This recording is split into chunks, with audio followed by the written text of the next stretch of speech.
Okay, good morning and welcome to anybody listening or watching this. I'm Paul Green from the business community, and I'm pleased to be joined by Mhairi Richardson of Tomrom Team Coaching. Hi, Mhairi.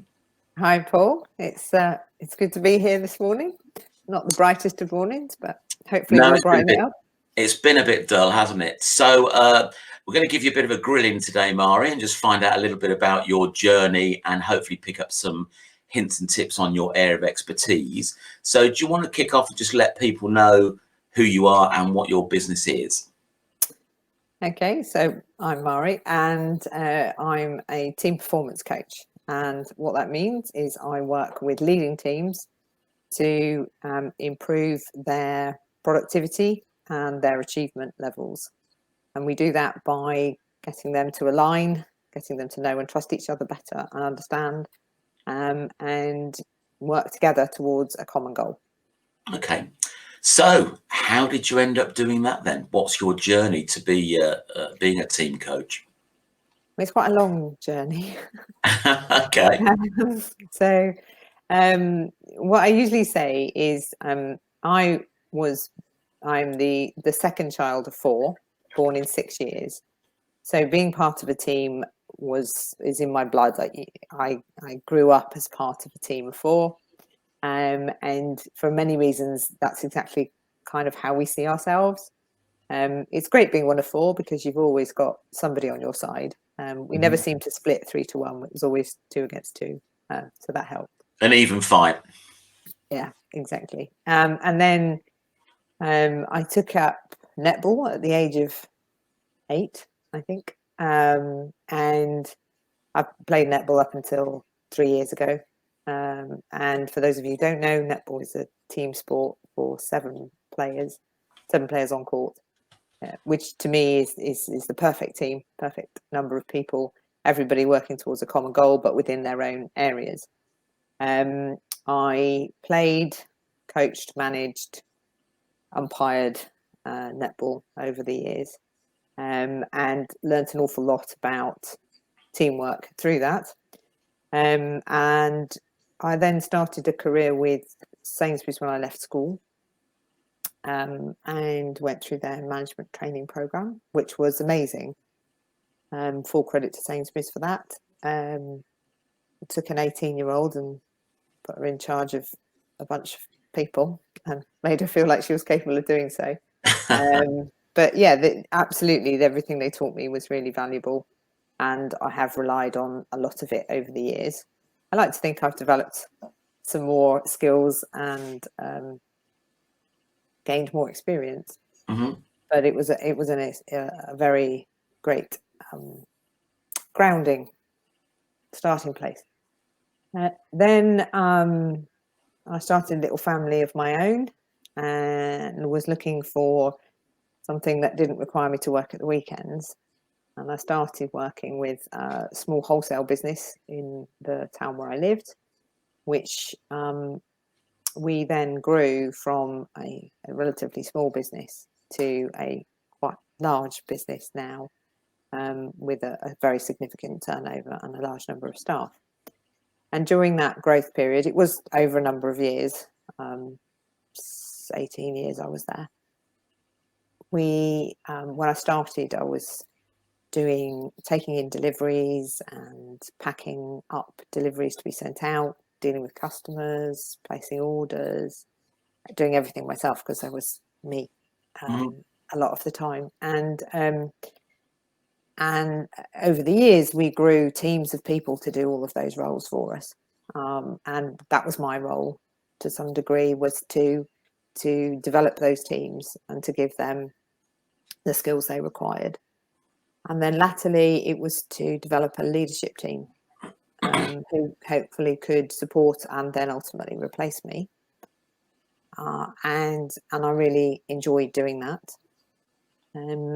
But it was time for me to move on in my journey. And I moved here to the Midlands. And as part of that transition, I decided that I would look at doing more of what really engages me and empowers me, and makes me feel positive, and that's working with people. to achieve more than they think they can, to help people to see more clearly. And so coaching and mentoring was really an obvious choice. And teams is my happy place, really, working with groups of people. I think that we learn so much from each other. You don't have to be a front of the room teacher. You can learn an awful lot through collaborative discussion, which is why I run book clubs as well, but I'm sure we'll cover that later. We'll cover that later, yeah. Yeah. So that's me, and that's how I came to be where I am. So when was Tomrom born then? Tomrom team coaching Yeah. really was born about 18 months ago. Okay. And where does the name come from, Tomrom? Okay, so it's the name of our house. Well, actually, the name of our house is Tomrom. We built our own house, and that doesn't mean we paid somebody to come and build it. It does mean we actually did some serious building ourselves.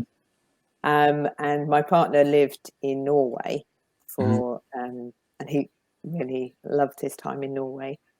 So it's Tomrom means 2 empty spaces. Okay.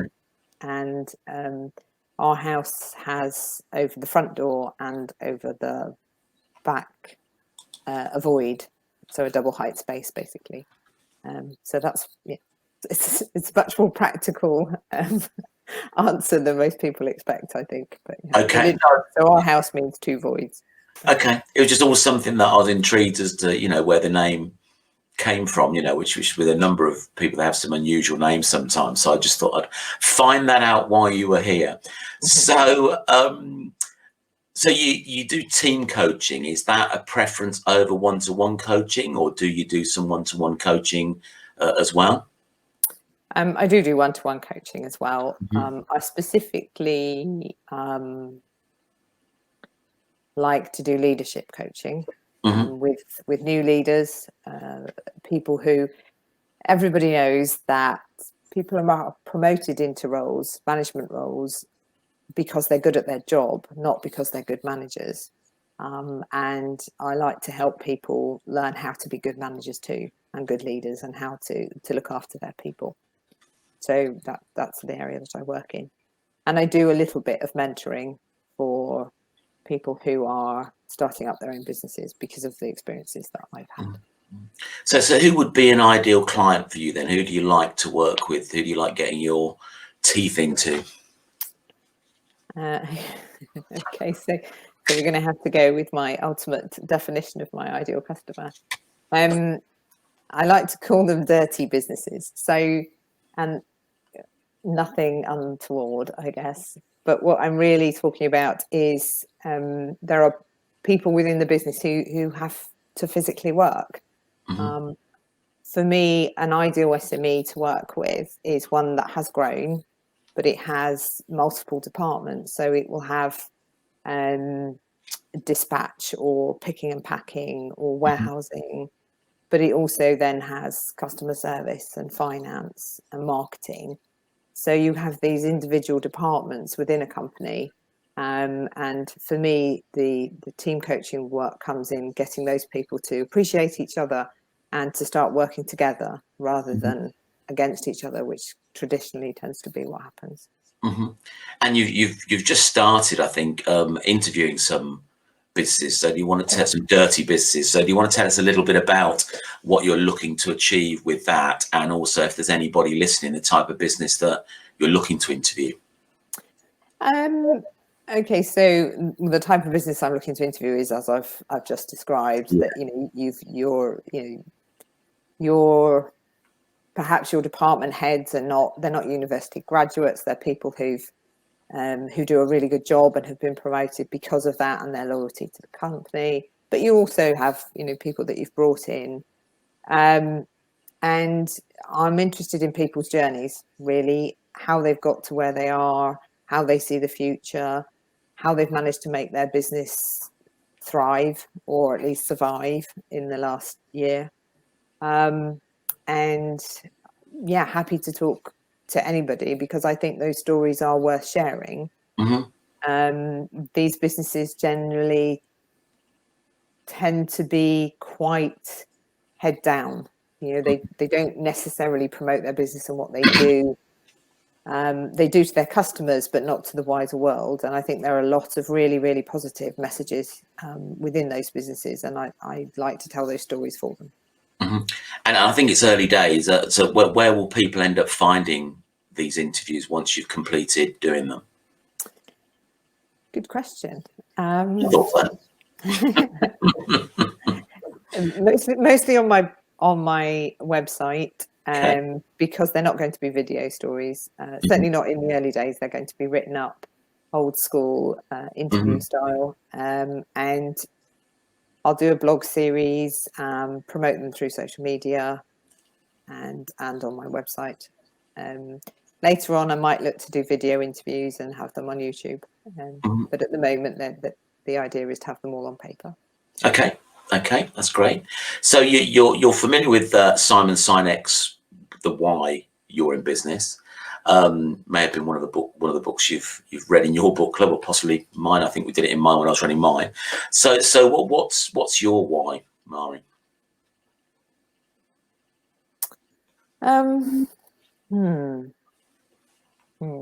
Okay. To make a difference, I think. To know that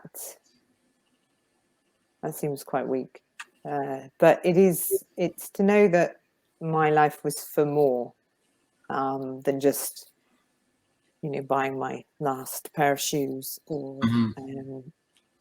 I resisted being a coach for about 8 or 9 months, because I didn't think it was the right path for me. And then I started working with some amazing people across a cross section of the UK, in different roles and different departments, and the joy I got from that was inexplicable. And I just really realized that that's why I'm here. That's what makes me tick, is helping people move from point A to point B, really, in their psychology, maybe, but just helping people and supporting people get over some of the little hurdles that life puts in the way. So you're very generous, in my experience, and supportive of people, and you've got a very positive philosophy. You look to see the good in people. Would that be a fair comment? So how was that? 'Cause I guess that's a mindset, isn't it? Rather than be a grumpy old man like me, you've chosen to see the world in a different way, maybe, or look at people in a different way that some might. So how did that philosophy come about? And is that part of your why as well, would you say?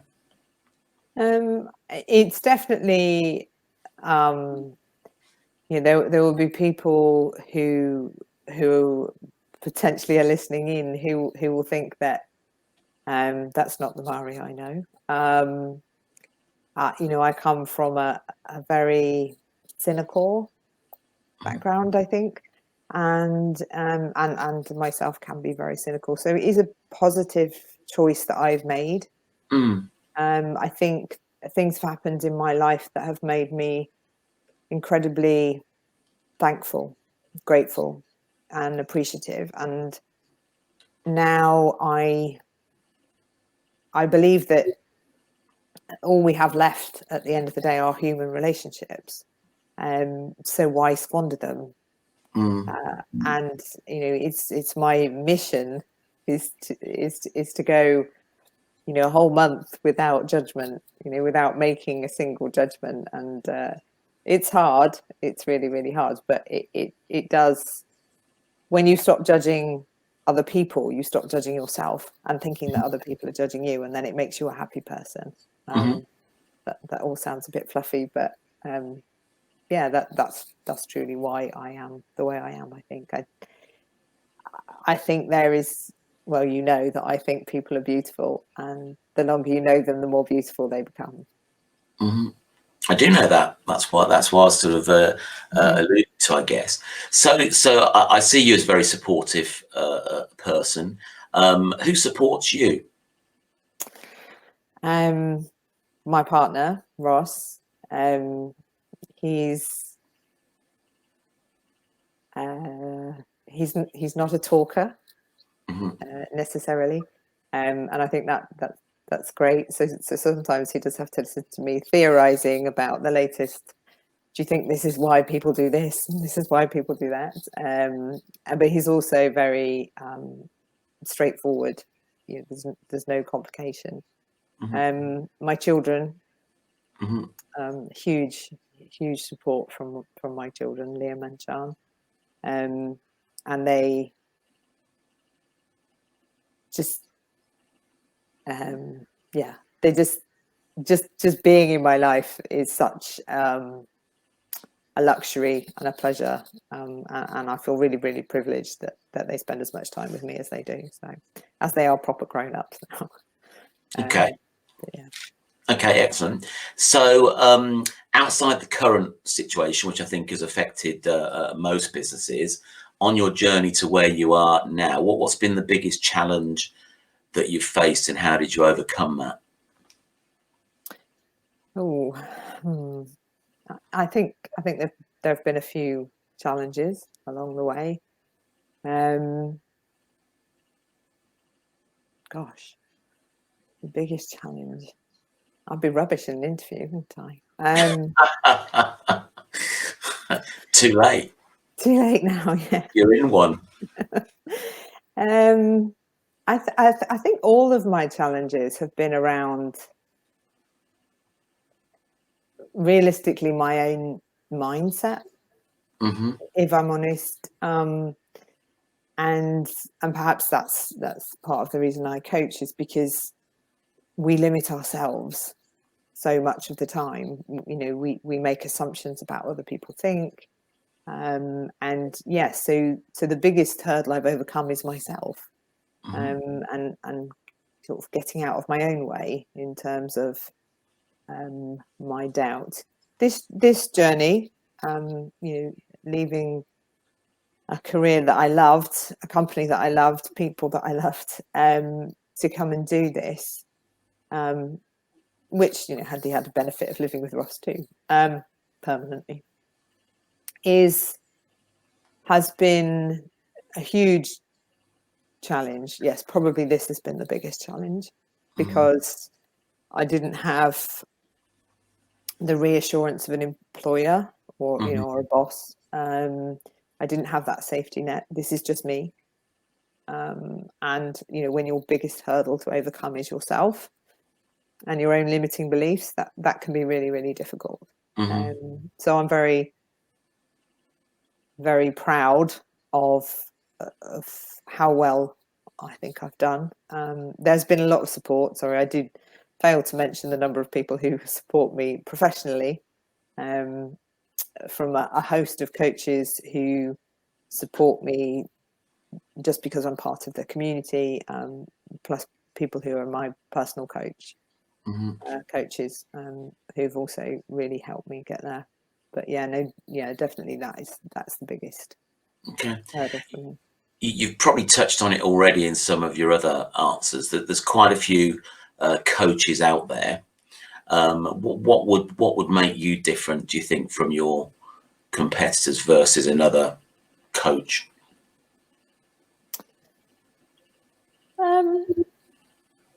I think my experience, to some degree, is it's a different path to coaching. I like to think I've made so many of the mistakes that it's easier for me to relate to those people.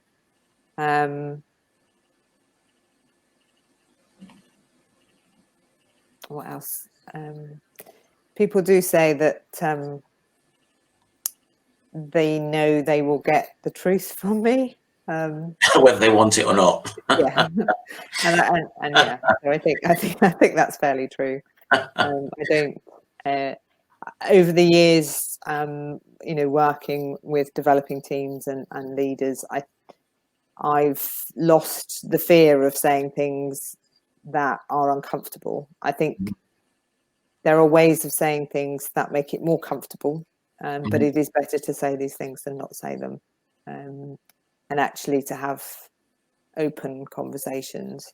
Mm-hmm. People find it a little unnerving, but you do have to say sometimes that this isn't working, and that doesn't mean it's the end, but it means we have to have a conversation about why it isn't working. Yeah, move forward from that, absolutely. So I know you go out networking. I think you attend quite a few diverse different networking groups. Obviously, they're all virtual now. What do you look for when choosing a networking group, and what had you choose some of the ones that you're part of now? I think for me, there are two reasons to network. One is to make new connections. It's important for me to get out and about and to be seen and to be heard. As you alluded to, what makes me different from any coach, people aren't going to know that if they don't meet me. Mm-hmm. They're not going to buy the business card. They Mm-hmm. need to speak to me and work out whether or not I'm the right person for them. So I network for exposure, to get my name out there. So I network within the chamber, which is very useful for that. But I also network for community, and BuzzCon particularly has been very, very supportive in that way. I was having a conversation with somebody just this morning, actually, about networking and the benefits of having a supportive community network. And I also like smaller networks sometimes because it's that team dynamic for me. Collective business owners brainstorming Mm-hmm. is quite powerful for me, and I really enjoy those sessions. Mm-hmm. Yeah, and that's it. But I'm a bit of a tart from a networking point of view. I do I do go to to find new connections and new businesses, because I find meeting new people really interesting. We heard it first here. Mhairis a networking tart. Threw me a little bit. I've got another thread then that I was going to ask. Oh, yeah. So we're obviously online at the moment, and it's been probably longer than most thought it would be. And it's probably going to last into, I guess, spring next year, unless this vaccine, is rolled out earlier and has people feel confident enough to come out. What are your thoughts on I guess it being online now, and the differences and maybe the frustrations, and what do you see going forward? Networking or coaching? Networking, really. I think from a time perspective, it's really good to network online. Mm-hmm. But I am part of a networking group that met face to face through August, September, and October. Mm-hmm. And I would say that was a very different experience in terms of building relationships and being open and transparent. I think it's very similar in a way to team coaching. One-to-one coaching over Zoom or Teams or whatever is fine. Mm-hmm. Realistically, you're face to face. It's very focused. Mm-hmm. In many ways, it's more focused. Mm-hmm. So that can be really useful. Do you think? Sorry, Karen. But I think to get that sense of community or collective humor, sometimes that can be really tricky on Zoom. In the same way that working with a team, you can't get that same intensity that although we do make it work on book clubs. So. Yeah. Do you think it's harder now in the sort of like sales process without that physical face-to-face interaction to pick up new clients, to close new deals? What are your thoughts on that?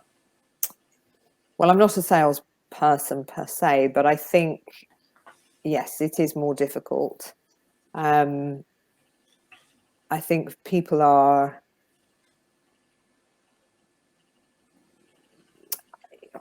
I find it much more difficult to read the signs than they would face to face. Mm-hmm. Interestingly, I have said this before. I think I do some client work where it's just on the phone, and so you can't see anything. So you've never had those visual triggers. And actually, I really like it because it really encourages you to properly listen, to listen to the words that are being used, the tone that they're using, rather than just the content of what they're saying. So I think from a sales point of view, it's the disconnect is much easier. It's much easier to go, yeah, thanks very much, bye, than it is face to face. Face to face, you've committed the time, the energy, the handshake. Whereas over Zoom, you don't have that. So I think it's easier to reject somebody. But I think in terms of building relationships, which for me is what selling should really be about, I think you can do that over Zoom. Okay. So I've alluded to the book club. So tell us all about it. What's the intention of it? Why did you set it up? Who's it for? And what are you looking to achieve with your book club? Okay, so it's a book club that focuses mostly on leadership books or books that cover elements of leadership. It's open to anybody who is interested in reading those sorts of books, people who are looking to broaden their mind, find other ways to think about problems, to improve themselves without it being self-help kind of books. And on our very first session, I asked everybody that came to the group what they were hoping to get from book club, and then they asked me what I was hoping to get out of it. And the answer to that question is it is my facilitating that learning, encouraging people to talk about what they've got from things, to challenge what other people have understood, to see different people's perspectives. I just really enjoy being in that space, and I get so much more from the discussion than I do from reading the book. And I just really enjoy it. So it's, well, for me, it seems really selfish, a selfish thing that I do because I enjoy it so much. It forces me to read books, more books perhaps, and more diverse books without a shadow of a doubt than I would normally, because the people who, the book clubbers, they get to choose the books that we read. No, I definitely agree with that. I mean, I wasn't very widely read in terms of business books at all.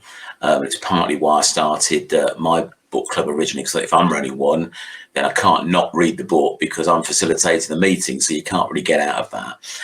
But now I'm part of yours, and I still read the books, as you know, because I think it's, like you say, it's the discussion around the book and hearing people's viewpoints, particularly when there's sometimes some quite diverse views, aren't there, in terms of a book, and you get another person's perspective on it.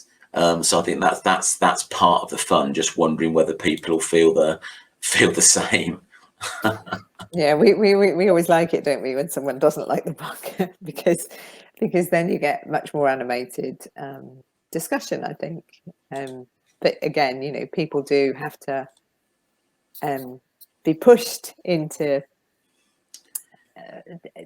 not pushed. I think I like to think that everybody gets to have their say, and even if they thought me about the book, they still get to say that and why they got that. And then when you listen to everybody else, those people then go, well, yeah, no, actually, I found that really useful, or I completely disagree. I thought that was very self-centered and boring. So yeah. Well, Hannah's a fan. She's just popped up. Hi, Hannah. So I think that's it for the questions that I had. You were kindly going to do a little bit of an education slot now, aren't you? And share some of your expertise with us. So if you're happy to do that, I'll just change the camera shot and really just hand it over to you if you want to introduce it and go for it. Okay. So quite often people ask me, why should I have a coach? And I've got a long list of answers that I will give you at the end of this video. Let me just make sure that I'm timing myself properly. So why would you have a coach?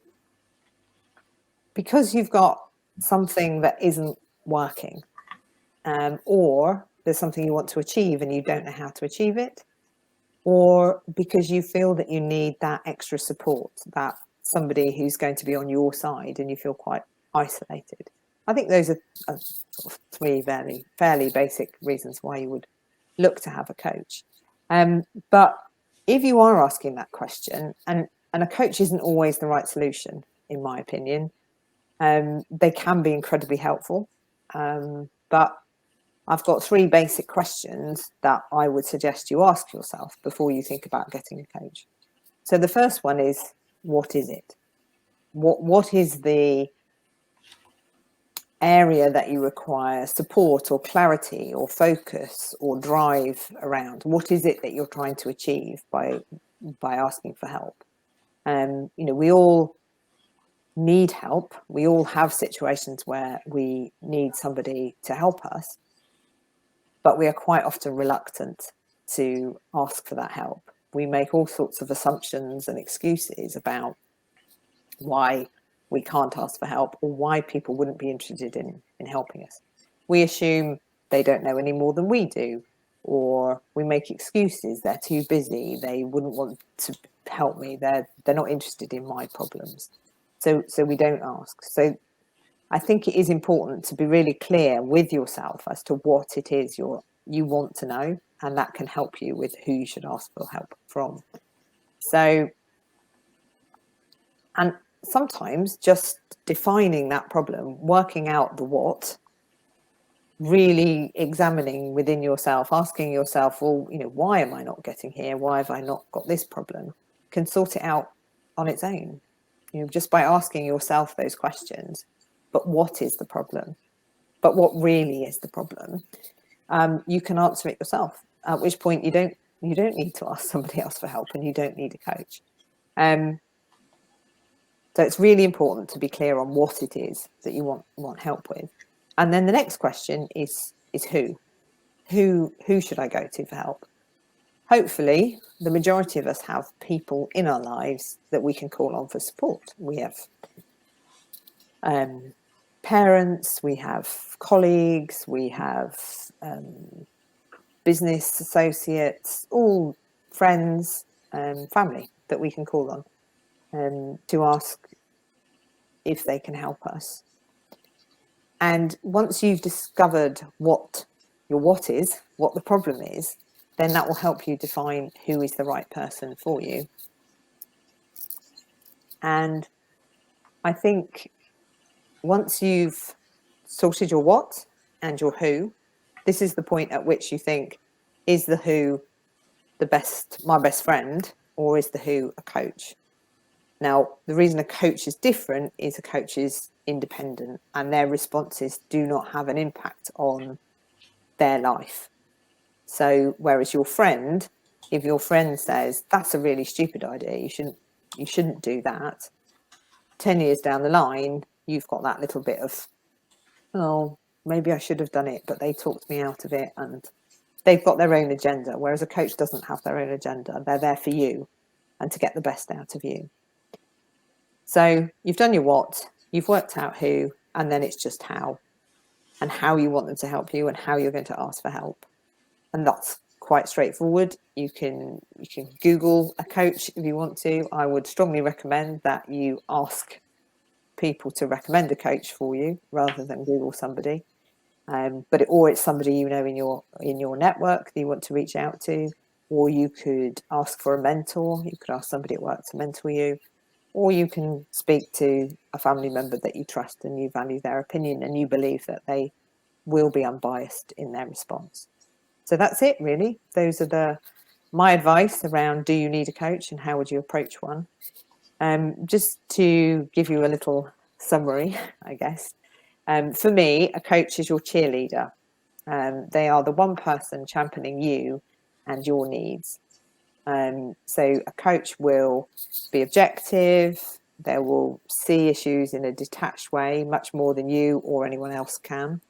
They will help you clarify what you're good at and why you're good at those things. They'll help you to identify what you're not so good at and help you decide what, if any, action you need to take around that. And they'll help you to overcome any blocks and build new behaviours to help you achieve what you want to. And that's it. That's my advice on why you should have a coach. There you go. Thank you very much. I believe everybody should have an external influence of some kind. Ear to bend, shoulder to cry on, whatever that might be. I wouldn't recommend Googling to find a coach. I'd go networking, I'd meet people, I'd get recommendations, I'd listen to people's experience of having a coach or a mentor.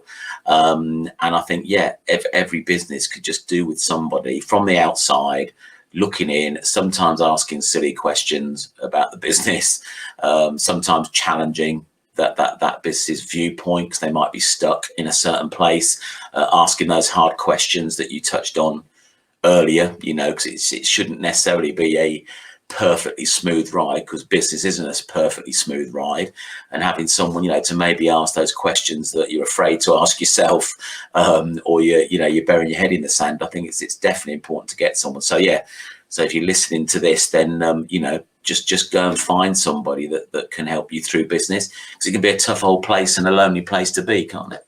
Yeah, absolutely. But I also think somebody said to me recently that they didn't want a business coach in this case, but because they didn't want that person to tell them everything they were doing wrong. And which I thought was incredible. That's not how I see the role of a coach at all. But also you could have 3 conversations with a coach and that could change your life. It's not necessarily something you have to sign up forever to. I was talking to somebody earlier who's had 5 over a 10-year journey in their business.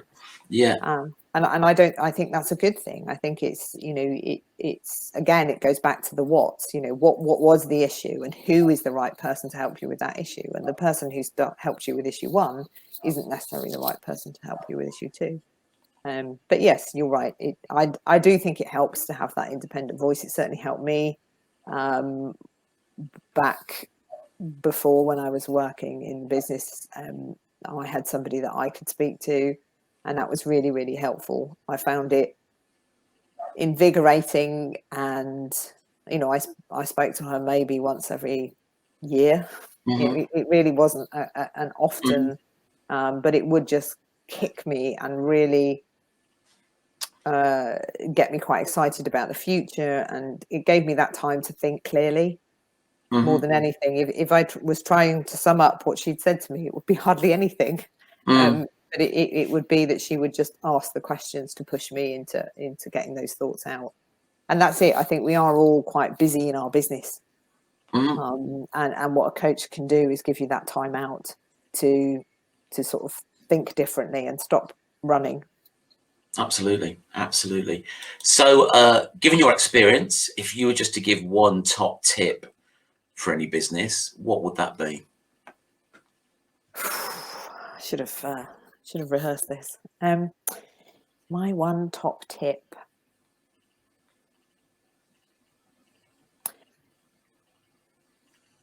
Don't be afraid to ask for help.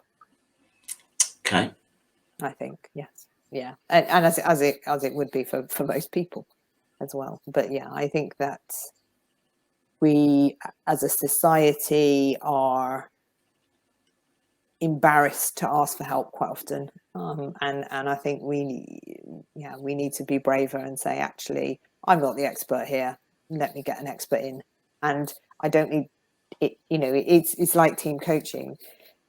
People say to me, isn't that an insult to the leader that they have to bring in the team coach? And I said, no, it's an absolute compliment. They get, they're saying that this isn't, I want a professional to do this. I want a professional to be working with my team. I want to put that investment into my team. I'm still part of that team, but I'm also the leader. I want someone professional to be doing that development, not me. And that means they can still do their job as well as lead the team. I think it's a great tip. I think that is where business can sometimes get in a little bit of a mess, is not asking for help and not asking help soon enough, particularly some of the insolvency practitioners that we meet networking. I think their biggest frustration is companies come to them too late. So their options are limited in terms of what they could do, because they probably could have done more had the business come to them earlier. So, but yeah, I would say, don't bury your head in the sand. Go and ask someone, particularly networking wise. There's a very supportive group of people out there that are willing to give you advice and support without necessarily generating an invoice. So don't let that put you off if you think that all of a sudden, someone's going to charge you for advice. I just think, particularly in the current circumstances, that people are probably more supportive now than they've been before, because they recognise that need, really. So your ordeal is over, Mhairi. Thank you ever so much for giving me some time out of your day, because I know you're a busy girl like most of us are, but I do really appreciate you coming on, sharing your journey, sharing some of your knowledge. And yeah, how do people get in touch with you? I've got your number and your website there. I guess they can just search you on LinkedIn and connect with you there. And I would recommend that. Mhairi shares some quite engaging posts, particularly on LinkedIn, and you do the occasional video, don't you? I'm not sure whether there's any regularity to that, but I know you share some stuff, and I think most of your posts are of the engaging type rather than the broadcasting type. So I think people are going to find it useful connecting with you on wherever platform they find you. So we'll end the broadcast now. Okay. It's been really lovely to be here. Thank you, Paul.